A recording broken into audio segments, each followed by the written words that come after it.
teachers, presenters really love engaged people. If someone asks a good question, that's just like a delight. It's like, oh, they want to know more about this, or hey, I could help them with this thing.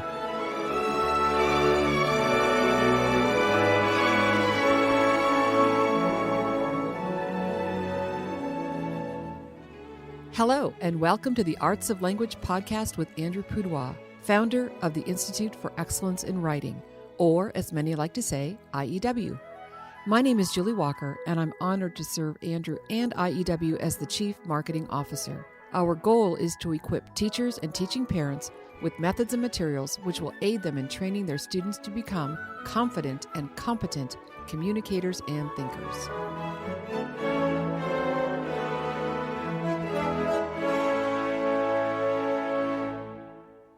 So welcome back, Andrew.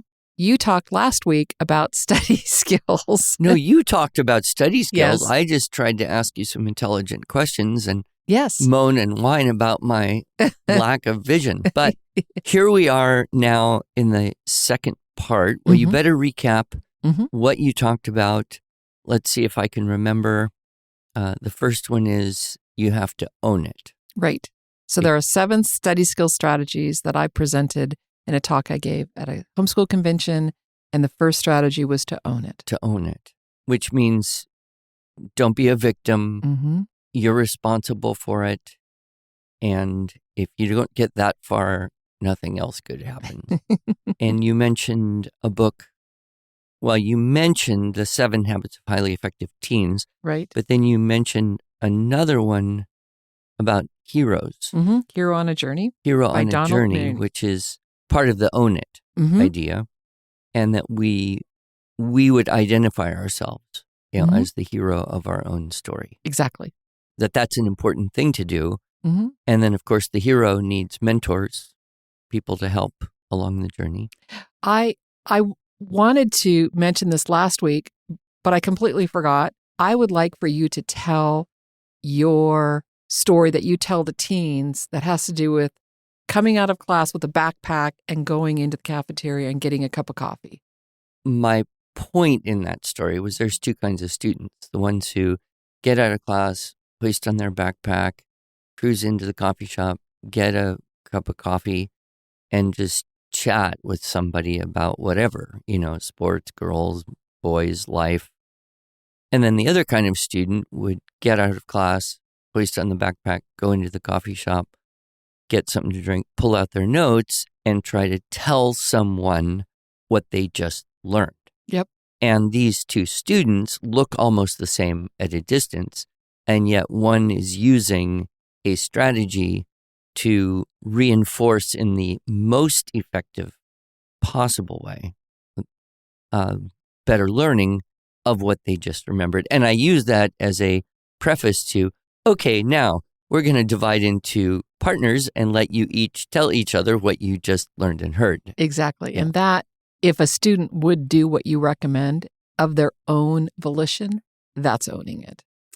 And, that's tough because you've got to have the right kind of friends who would be willing to listen to you go over your notes from the sociology lecture you just came out of or whatever. I think that's one reason that I think a lot of people feel like being married is an intellectually rich and stimulating opportunity because that's what you do. You hear something interesting on a podcast, radio, you have a conversation, you read something. Your natural inclination is to talk to your spouse. Not because they necessarily want or need the information, but in sharing it, it becomes more understood, more real, more applicable by you. Another argument for getting married at a younger age. There you go. Okay, number 1 was own it. Do you remember what the second one was? Budget. Well, that was number 3. And then I forgot number 2. Number 2 is see it. Oh, yeah. Oh, that's because I don't do that. So, Yes. And we talked about having that mission vision kind of thing, which I don't know. I've just been so allergic to that. Part of it, I guess, is just this deep level guarding I have against ambition.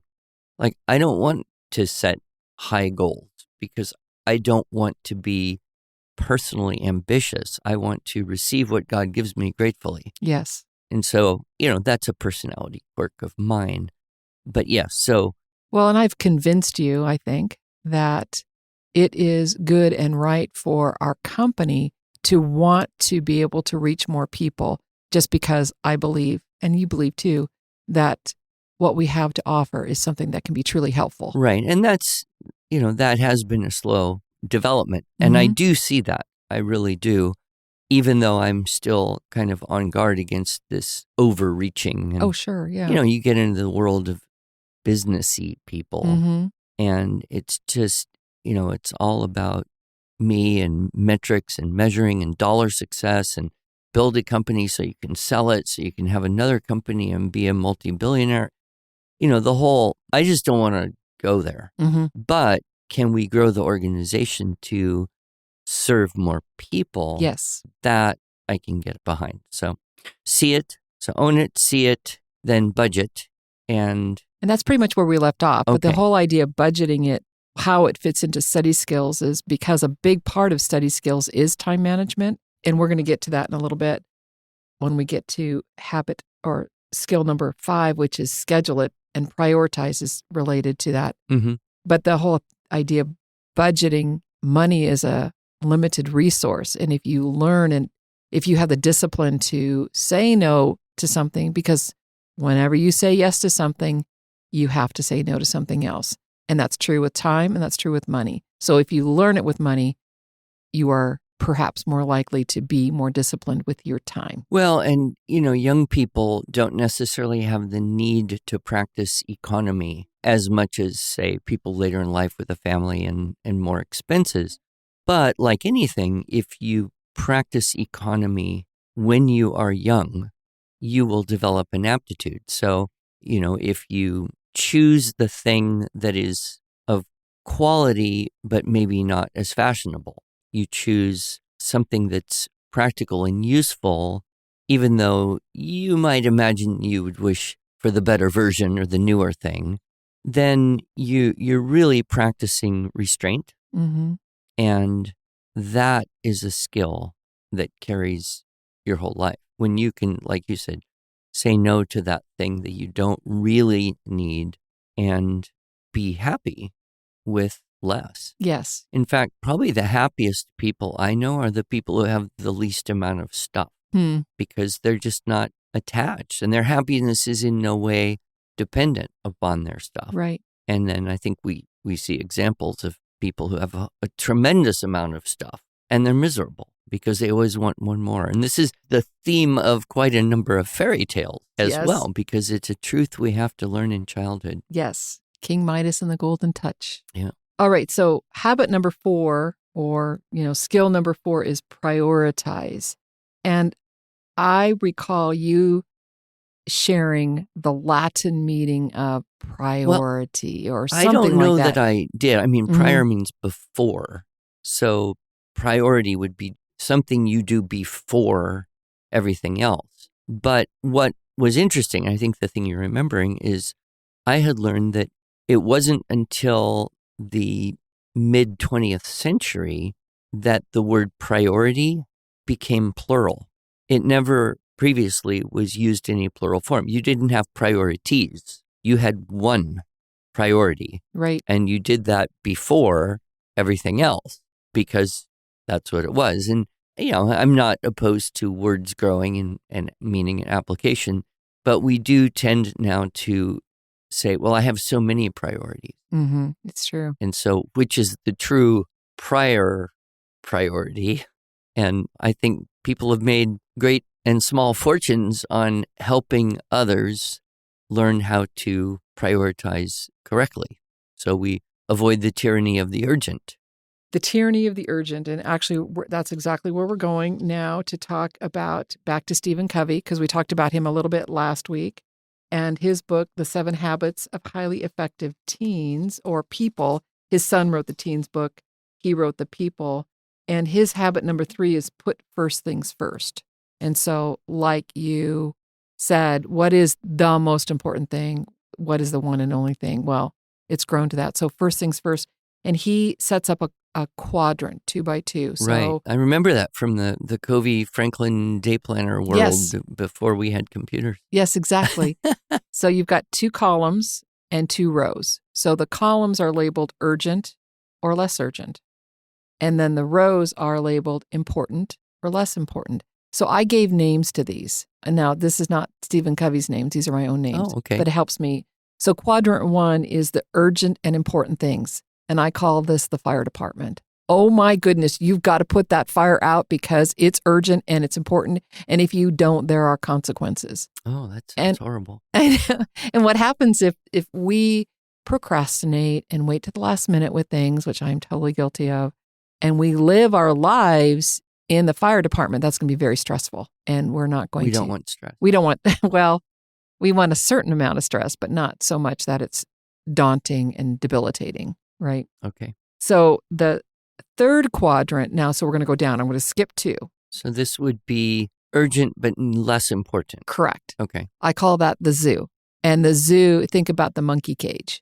And in the monkey cage, you talk about that's your monkey, it's on my back. So here it's your priority. So if it were me, say one of my friends says to me, I really need your help with something, and this is going to take a very long time, and it's super important, and I need you to do it. That there's their monkey that they're putting on my back. And so that's a quadrant 3 activity. So how important is it for you? Well, it's not important necessarily to you, but it is certainly urgent, at least to your friend. I wonder where we got that idiom monkey on the back. Yeah. I don't know anyone who's ever had an actual monkey on their back. I don't know if a monkey would stay on someone's back very long. Yep. So that's the zoo because of the idea of monkeys. So we have the fire department, the zoo. Mm-hmm. So we have the not urgent and not important. Why do we ever do any of those things? Well, because we are lazy. And this is the time wasters quadrant. This is basically the trash can. This is the things that you are doing that waste your time. These are amusements. You think of the word amuse. Maybe it's a video game that you're getting lost in. Maybe it's, basically you're wasting time. Okay. And watching television is probably the biggest culprit. Screens in generally fall into this category. Screens will exacerbate that. Yeah. But, there's always people who say, well, but this helps me be relaxed. This, is my recreation. Mm-hmm. Well, recreation, and as you know, Andrew, and listeners, perhaps you know this as well because you've listened before. You've heard me say my undergraduate degree is in recreation. Right. And the whole idea of recreation is recreation. You're rejuvenating, you're energizing, you're looking for opportunities for leisure. Okay, so doom scrolling doesn't count. I don't know what that means. Doom scrolling? No. You don't know the word doom scrolling? I've never heard it. What does it mean? Well, it's when you're probably on social media looking at one bad news thing after another bad news thing, after another prediction of disaster, and the world is falling apart. And, I can do that for a long time. Yeah, that's probably a quadrant 4 time waster. That's your trash can. Okay. But quadrant 2, which is the less urgent, but still important, but recreation, leisure activities fit in there. Planning ahead. Some meetings can be very much in that category where you're, encouraging one another. It's where we can actually be most productive. And the more time you spend in quadrant 2, the less likely that you're going to have these fires in quadrant 1. That sure makes sense. Yep. So that's why we have so many meetings around here. Prioritizing and just looking to see which of these categories. And then, Andrew, you did this exercise in University Ready Writing where you're talking about priorities, where you're assigning letters and then numbers. Can you describe that? I think the system was you have like letters A, B, C, D and numbers 1, 2, 3, 4, and the letters are for the important and the numbers are for the urgency. Right. So an A1 is your fire department. It is urgent and important, and it is the priority. And then you'd have D4, which would be the least important and the least urgent. Right. And so you would have a list of tasks and then assign a letter number combination. And then you should organize those in some kind of logical, A1s are at the top and B1s and A2s, and keep your transcript looking good. Yes. And so what you described the study skills was your A's go at the top, but then you prioritize your A's, 1, 2. And if you finish all your A's, then you can move into the B's. And I like to think of it, A absolutely must be done. And B becomes before the end of the day or before the end of the week, depending on what your timeline is. Oh, A for absolutely, B for before, C is... Can wait. Oh, and D is don't bother? Don't bother. There Okay, you go. I like that. So nice mnemonic there. So that's the prioritize. The book that I'm recommending, believe it or not, is not the Stephen Covey book of 7 Habits, although that's a great book.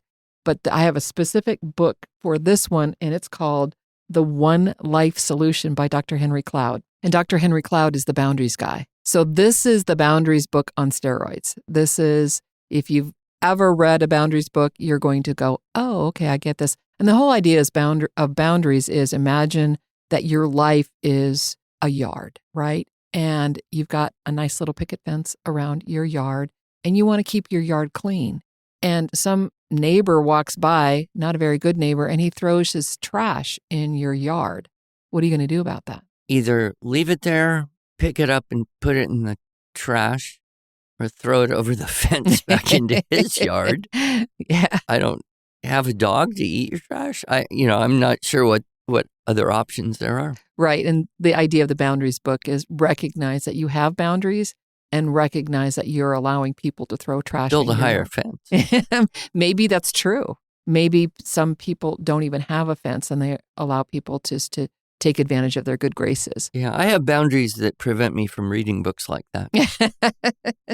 So in Dr. Henry Cloud's book, The One Life Solution, he recommends a time audit. You take a couple weeks, you don't do this all the time, but you take a couple weeks and you just track what you do all day.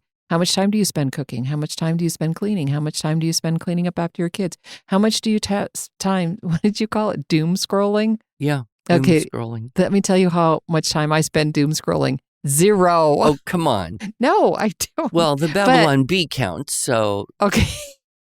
No, I have other scrolling issues, basically. It's not videos of cats, but I will get caught up in what my grandchildren are up to. But I think that's okay, too. That's I love definitely of greater value. Yeah, I love rewatching the videos that my kids send this me. idea of a time audit, I didn't call it that, but my very first boss, when I had a job that actually required independent work and responsibility and accountability, yeah, that's what she did to me. She made me keep a log of every single 15-minute block of time from when I woke up until I went to bed. Yep. And, it was painful, but very revealing. I actually have used that with a couple of my children from time to time because that's probably one of the big delineators between being a child and being an adult. Yep. Is using time well, right? And some people never grow up because they never gain it. But then you see other kids, by 14 or 15, they are using their time very well. I think that's probably one of the biggest goals we should have as parents and teachers is to help kids reach that awareness of the finiteness of time. Yep, exactly. Yeah. Okay, so number 5 is schedule it. So 4 was prioritize, 5 is schedule it. Oh, you mean if you just make the list, but then you don't do anything about the list? Yes. So I use the analogy of the rubber band when I'm talking about scheduling it. And the rubber band here, I'm going to have you do this with me, okay? So I want you to imagine you have a rubber band, okay? Small or big? Well, and that's a really great question. Everybody is genetically predisposed to have a different size rubber band. Shoot. Some people have tiny rubber bands and some have bungee cords. I tend to be more on the bungee cord side. And this represents your stress tolerance. How much stress can you handle? So I want you to stretch your rubber band. Oh, turn it vertical. There you go. So now we're going to stretch it up and stretch it down. Now I want you to make it like it's really, really tight and it's about to break. Okay, that's all the stress you can handle. Okay, there are 2 ways to lower your stress. 2 ways. You can either reduce your expectations or get help. I see. Or just let go of one end and then it well, that hits might your hurt. other hand and that hurts. will hurt you. But that whole idea of getting help if you need it or lowering your expectation, because Andrew, you are a perfectionist. And I know sometimes you have to say that to yourself. All right, I just can't do it all. I can't do everything. And sometimes it's hard to know who you can ask for help. But part of a strategy for helping you have realistic expectations, going back to that time audit, is I can't do it all. What can I do? How can I get these important things done? And part of it is a schedule. And I have several ways of looking at a schedule. A lot of people do the weekly plan. What are you going to do every day of the week in general? You know, Sunday, you're going to church. What else? Anything else you're doing on Sunday? You're going to plan to have a dinner with your family, perhaps. Monday, maybe that's your co-op day. Tuesday, maybe that, so just schedule the big things in your weekly plan and assign times to it. And if you're being proactive and working ahead, you're more likely to get it done. Then within those days, like a normal work day, what do you do? What time do you get up in the morning? What are you going to do before you have to either hit the books or get in your car to drive to work? What are all the things that you can get done? Your morning time can be a very productive time. So don't miss out on that really productive time. What time are you going to go to bed? And what activities are you going to do in the evening that will help you be more productive in the morning? One of the things that I did when I was homeschooling my boys is part of our morning time was something I affectionately called the white tornado, where we spent 15 minutes. I literally set a timer, and every boy was responsible for a certain area. And when they finished their area, they moved on to the next one. And we just all worked together for 15 minutes so that the house was clean, because I like a clean house. And well-behaved children. It's true. It's true. And so just scheduling that was part of our schedule. Life happens and you kind of get off schedule, but that's okay. It's that idea, Andrew, of I think of the Unit 7, Unit 8, 5-paragraph essay model. Having learned that essay, you now have a structure. Having set a schedule, you now have a structure. Can you deviate from it? Sure, of course. But you know how to get back on board and maybe adapt it. We're not beholden to our schedule. The other thing that I like to do is just look at a year at a glance. And I know you walk into my office and you'll see the year calendar on my wall, and I've got 2025 ready to put up because we're already starting to plan some things for 2025, what's happening in the big picture for your year. So a daily plan, a weekly plan, and a yearly plan is all part of scheduling it. So you know what the expectations are. Then the other strategy, and the book that I'm going to recommend for this one, I know you're going to groan, but I'm going to tell you what it is. The strategy is chunk it. And the idea is creating work islands. So you're working on a specific project during a specific time of the week. Yeah. You know who recommends this? Someone I know. Someone that... Some famous person? A famous person, and they have the same name of someone you know. And it's a book that you did not like. You employ a lot of their strategies. And the book is called Getting Things Done by David Allen. Yes. I think you found that I had cleaned out my office and thrown it in the trash can. Yes, you did. Yeah. I did not give you that book. A friend of ours did. But once I learned that you didn't like it, I thought, well, I better figure out what this book is so that I can read it. And he does talk about creating, he doesn't call them work islands. That's my idea. But I've been working on work islands, and some of our Structure and Style for Students videos are finished up because I have set aside time. You are extremely disciplined in that way. I'm impressed. In fact, your calendar even will say Work Island. It's true. Maybe you should write a book. You can call it Work Island. Work Island. There we go. Build the idea. Yes. And here's another thing that I do that helps when I'm, especially in the middle of a really busy time, is I do something called Dr. Pepper email checker. And so once upon a time, Dr. Pepper used to have a slogan that you said, drink your bite to eat at 10, 2, and 4, which basically means have a Dr. Pepper for 10, have another one at 2, and have another one at 4, just to get some energy. Right. So you don't let email constantly invade. Right. Because it is very often the urgent and less important. Yeah. And yeah, it's urgent, but it can wait 2 hours or 4 hours or one day. Yep. Well, I think you should just write a book and redeem all these things because, we don't want people drinking Dr. Pepper. No, but or Mountain Dew. Probably not. Or Red Bull. So now we're getting serious, brass tacks. Strategy number 7 is practice it. And here are some very specific strategies that you can practice.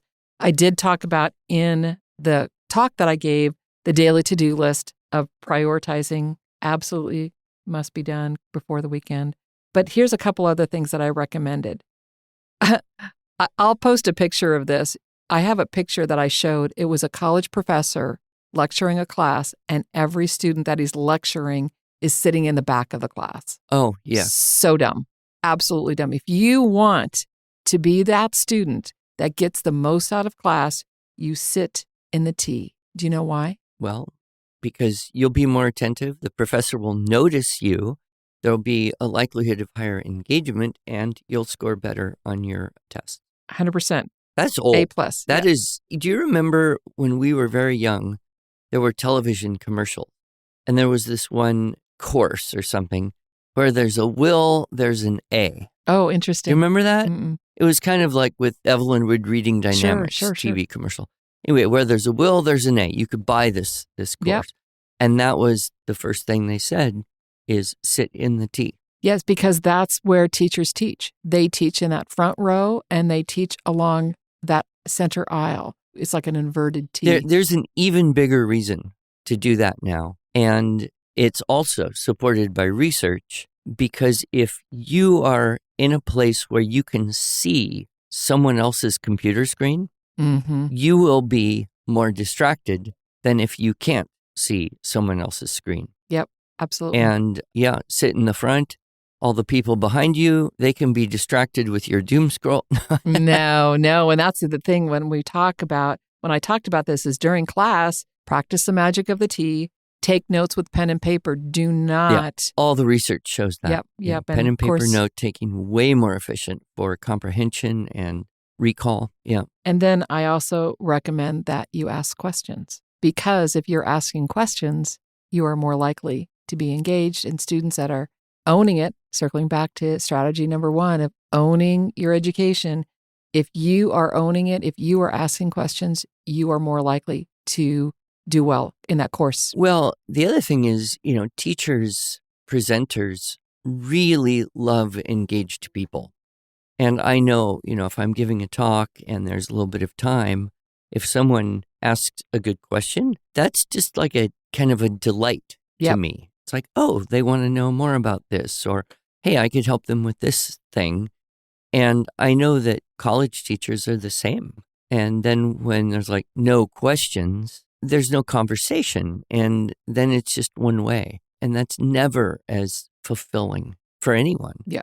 So, yes. And I think that's one thing we see is that homeschool kids that do college classes as a dual enrollment or when they get there, they tend to do very well.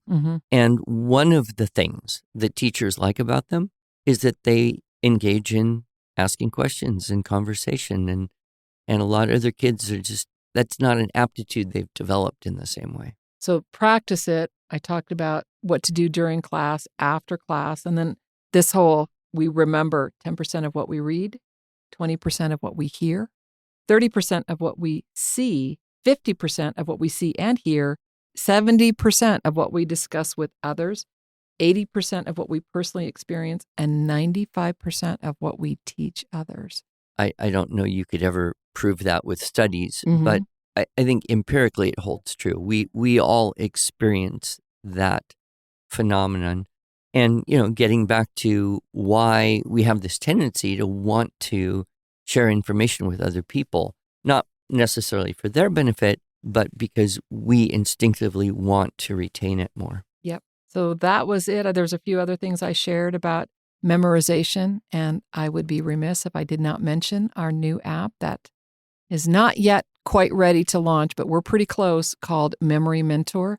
And this will be a way to help parents, students memorize lots of great content. It's got a scheduling tool as a part of it. It's got some actual content built into the app that will curate it. We'll have a link in the show notes, of course. Learn more about that. Sign up to be on the interest list. And we're looking forward to getting that one out soon. Well, the other thing, I've been talking, on the convention circuit, a lot of people have older kids, juniors, seniors, or even college students, and they didn't grow up doing any of our stuff. So these families are new to us. Yes. So a very frequent question is, well, what's the best thing for my senior? I've only got 1 year, and I don't think he's good at any of this. Well, the University Ready Writing course is one I point out as a good option, but I think the most valuable thing in that course is the advanced note-taking system, kind of like keyword outlines on steroids. Yes, and it's so effective, so good. I think that right there, just that part of the course is worth way more than the cost of the whole thing. Because, how to take notes, how to do recall, how to organize ideas quickly and efficiently on paper, if we just do it linearly and try to write everything in prose, we never keep up. It's not nearly as flexible. So, I would encourage people to really take a look at that advanced note-taking system in the University Ready Writing as something that would just be super good for everyone. They may or may not need the writing practice. I mean, more never hurts that much. But the advanced note-taking, that's invaluable. Yes, I agree. So I'm going to recap the curriculum that I recommended and then send our listeners to one more page, iew.com/high school. And this has some great recommendations. Some of them we've talked about already. The 7 Habits of Highly Effective People by Stephen Covey, or The 7 Habits of Highly Effective Teens by his son, Sean Covey. Hero on a Mission by Donald Miller. Financial Peace University by Dave Ramsey. The One Life Solution by Henry Cloud. That's that time audit. Getting Things Done by David Allen. That's the chunking and work islands. University Ready Writing, as you've already mentioned. Study skills included in there kind of as a bonus. Note-taking for sure. How to Read a Book by Mortimer Adler. Something very helpful for those college students. And I talked about Memory Mentor. So we really should have like Amazon affiliate links for all those books, given the fact that everyone's going to rush out and buy the list. I hope so. I think this would be a very robust, great, get your students ready for, what do they call it? College and career preparedness. Right. Yeah. College and career readiness is the College Board's idiom. And then they can come and apply. But we don't have any financial interest in pushing these books. No, not at all. They're just recommendations. Yep. I think you should write your book. Then you should write one book that does all of those books. And then they don't have to read them all. Yeah, we'll see. Thank you, Andrew. Thank you, Julie.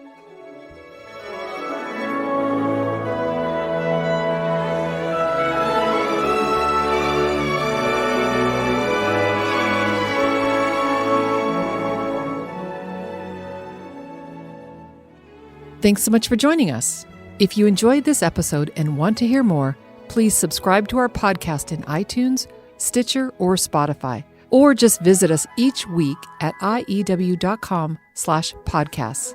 Here you can also find show notes and relevant links from today's broadcast. One last thing, would you mind going to iTunes to rate and review our podcast? This really helps other smart, caring listeners like you find us. Thanks so much.